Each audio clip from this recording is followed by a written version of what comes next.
इतनी सी बात हवाओं को बताए रखना, रोशनी होगी चिरागों को जलाए रखना। लहू देकर की है जिसकी हिफाजत हमने, ऐसे तिरंगे को हमेशा अपने दिल में बसाए रखना। यूं ही नहीं मिली आज़ादी, देशभक्तों ने दी है अपनी जान की कुर्बानी। बीते समय के कुछ पल आज़ादी के लिए, हमारे संघर्ष की कथाओं, स्वतंत्रता संग्राम की कुछ अनकही अनसुनी कहानियाँ और संघर्ष के प्रतीक चिन्हों से परे। आइए देखें अपने उस इतिहास को जो अब सामने आ रहा है।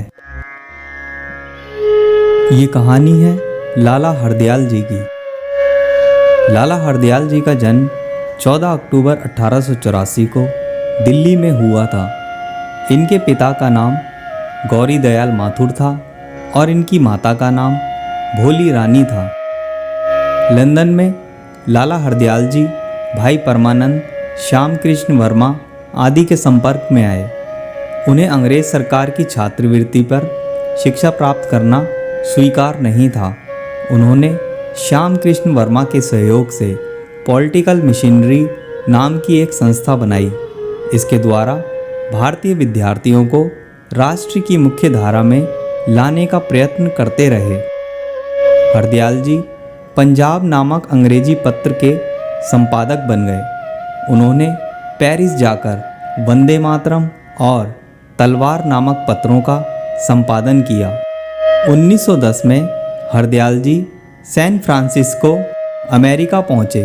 वहाँ उन्होंने भारत से गए मजदूरों को संगठित किया, गदर नामक पत्र निकाला।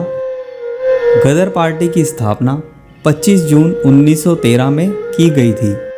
पार्टी का जन्म अमेरिका के सैन फ्रांसिस्को के एस्टोरिया में अंग्रेजी साम्राज्य को जड़ से उखाड़ फेंकने के उद्देश्य से हुआ।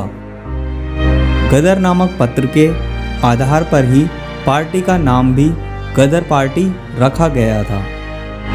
गदर पत्र ने संसार का ध्यान भारत में अंग्रेजों के द्वारा किए जा रहे अत्याचारों की ओर दिलाया। प्रथम विश्व युद्ध आरंभ होने पर लाला हरदयाल जी ने भारत में सशस्त्र क्रांति को प्रोत्साहित करने के लिए कदम उठाए। जून 1915 में जर्मनी से 2 जहाज़ों में बंदूकें भरकर बंगाल भेजी गईं, परंतु मुखबिरों की सूचना पर दोनों जहाज़ जब्त कर लिए गए।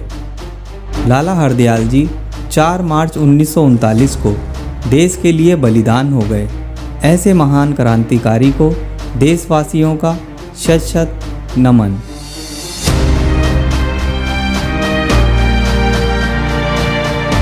आज़ादी के 75वें वर्ष में जब हम भारत की श्रेष्ठ परंपराओं, संस्कृति और ऐतिहासिक स्थानों और प्रतीकों से जुड़े गौरवशाली इतिहास के साथ आज़ादी का अमृत महोत्सव मना रहे हैं, ऐसे में हमारा देश संभावनाओं से भरे एक आशाजनक भविष्य की ओर देख रहा है।